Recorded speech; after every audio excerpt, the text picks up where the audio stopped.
मोहब्बत करने वालों का फकत इतना है अफसाना, तड़पना चुपके आह भरना और मर जाना। इस गाने को जिस बला की खूबसूरत अभिनेत्री पर फिल्माया गया था, इस गाने के एक एक अल्फाज मानो उनकी जिंदगी पर सटीक बैठे हो।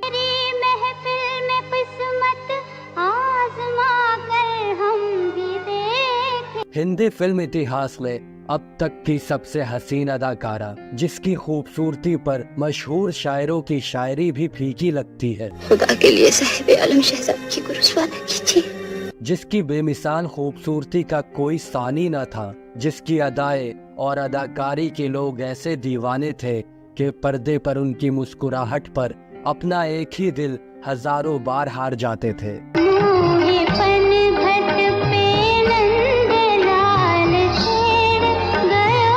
बॉलीवुड में जब भी खूबसूरती की बात होती है तो सबसे पहले जिस अभिनेत्री का जिक्र आता है वो है मधुबाला। मासूम सा चेहरा, घुंघराले बाल, बेपरवाह मुस्कान और नशीली आंखें। एक लड़की भीगी भागी सी। मधुबाला के हुस्न को देख लोग उनके दीवाने हो जाया करते थे।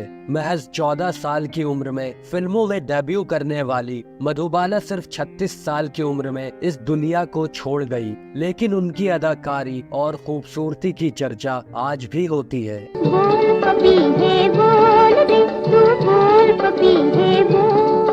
आज हम अपनी इस वीडियो में बात कर रहे हैं बॉलीवुड की वीनस क्वीन यानी सौंदर्य की देवी कहे जाने वाली मधुबाला की। ये मुझे स्टेज पर नाचने वाली एक औरत समझा है, जो आपके पैसे पर श्रृंगार करती है, जो आपके तोहफों को गले लगाती है। मैं वो औरत नहीं हूँ श्याम बाबू। जब बात मधुबाला की होती है तो इनके अभिनय और फिल्मों की बातें बाद में शुरू होती है। सबसे पहले चर्चा शुरू होती है इनकी खूबसूरती से। इनमें कनीज की सहमी हुई हसरतों के सिवा और कुछ नहीं। भूल जाओ कि तुम एक कनीज हो, और सलीम को अपनी आंखों में वो देख लेने दो जो तुम्हारी जबान कहते हुए डरती है। हिंदी सिनेमा में मधुबाला ही एकमात्र ऐसी अभिनेत्री थी जिनकी खूबसूरती की तुलना हॉलीवुड की खूबसूरत अभिनेत्री मर्लिन मुनरो से की जाती है। मधुबाला को the Venus queen of Indian cinema, the beauty with tragedy जैसे तमगों से भी जाना जाता है।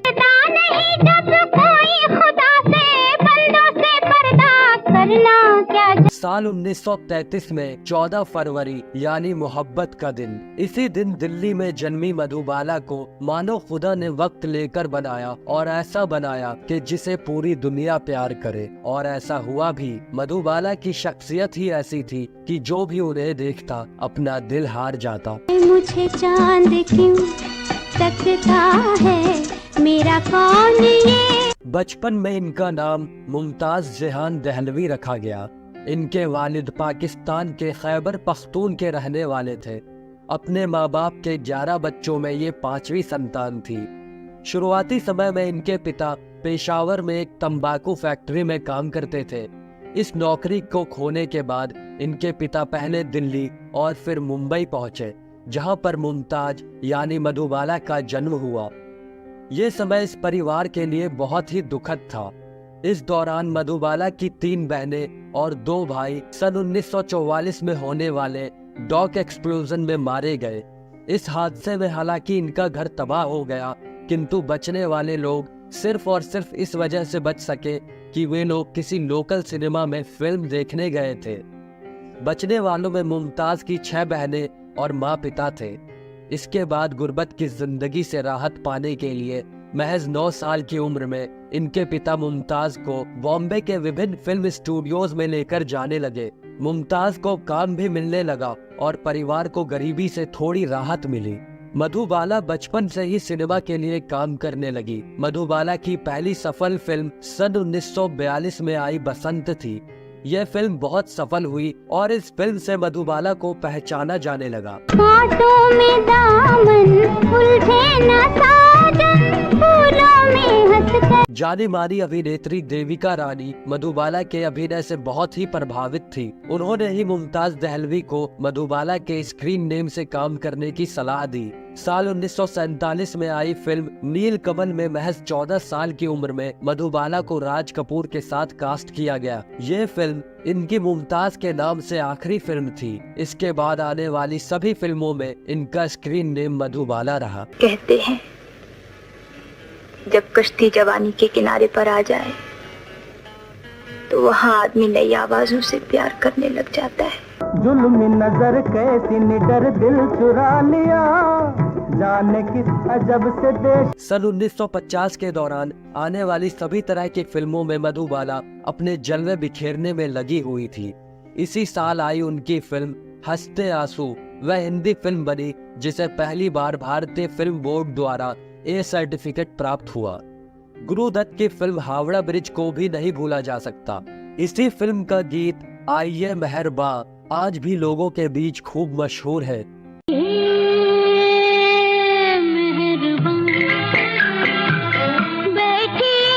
कुल मिलाकर ये कहा जा सकता है कि मधुबाला ने अपने करियर में लगभग सभी तरह की फिल्में की और यही इनके स्टारडम की एक बहुत बड़ी वजह रही। ये क्या कर डाला तूने, दिल तेरा हो गया, हंसी हंसी में जालिम। प्यार किया तो डरना क्या, जब प्यार किया तो डरना। फिल्म मुगले आजम मधुबाला की जिंदगी की सबसे बड़ी फिल्म मानी जाती है। इस फिल्म में इन्होंने अनारकली की यादगार भूमिका निभाई है। इस फिल्म ने मधुबाला को पूरी तरह से अभिनय में ढलने का मौका दिया। अभिनय की दुनिया में आज भी इनके इस अभिनय का उदाहरण दिया जाता है। खुदा के लिए साहिब आलम शहजाद जी को रुसवा न कीजिए, आप आका हैं, मैं कनीज। इस फिल्म के बनने के दौरान मधुबाला का स्वास्थ्य लगातार बिगड़ रहा था। इसका कारण यह भी हो सकता है कि शूटिंग के लिए उन्हें लगातार जंजीरों में लंबे समय तक बंधा रहना पड़ा था। मोहब्बत की झूठी कहानी पे रोए। साल 1960 में 10 साल की मेहनत के बाद यह फिल्म बनी और यह फिल्म अब तक की सबसे अधिक पैसे कमाई करने वाली फिल्म साबित हुई। यह रिकॉर्ड लगभग 15 सालों तक कायम रहा।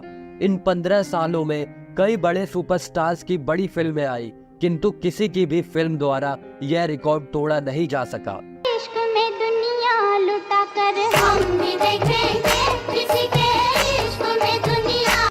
ये दौर मधुबाला की जिंदगी के करियर के तौर पर तो सुनहरा दौर जरूर था, किंतु इसी दौरान इनके और दिलीप कुमार के रिश्तों में कड़वाहट आने लगी थी। हमें काश तुमसे मोहब्बत न हो।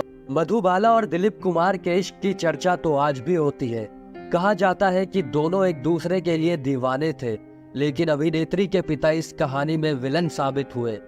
दरअसल फिल्म नया दौर के लिए मधुबाला ने आउटडोर शूटिंग पर जाने से इनकार कर दिया था, जिससे निर्माता ने एक्ट्रेस और उनके पिता को कोर्ट में घसीटा। यहाँ पर फिल्म के हीरो ने मधुबाला और उनके पिता के खिलाफ गवाही दी, जिससे इनका रिश्ता इस कदर बिगड़ा कि फिर कभी सुधर नहीं पाया। मधुबाला चाहती थी कि दिलीप कुमार उनके पिता से माफी मांग ले, लेकिन उन्होंने ऐसा नहीं किया।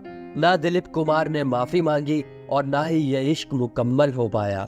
मुकद्दर चिरागों के बदले हुए हैं। कहा जाता है कि मधुबाला के दिल में हमेशा दिलीप कुमार से दूर हो जाने की टीस रही।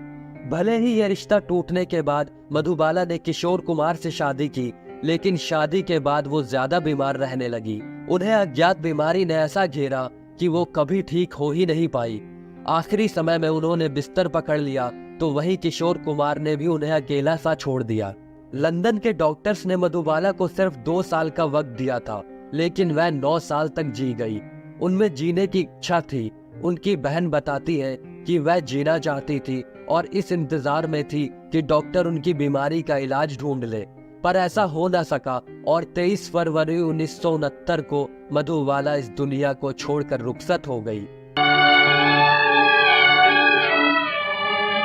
अब जनाजे को रुखसत की इजाजत दीजिए। हिंदी सिनेमा के इतिहास में अब तक मधुबाला जैसी ना कोई आया है और ना कोई आएगा। उनकी खूबसूरती और बेहतरीन अदाकारी के बदौलत दुनिया के खत्म होने तक उन्हें याद रखा जाएगा।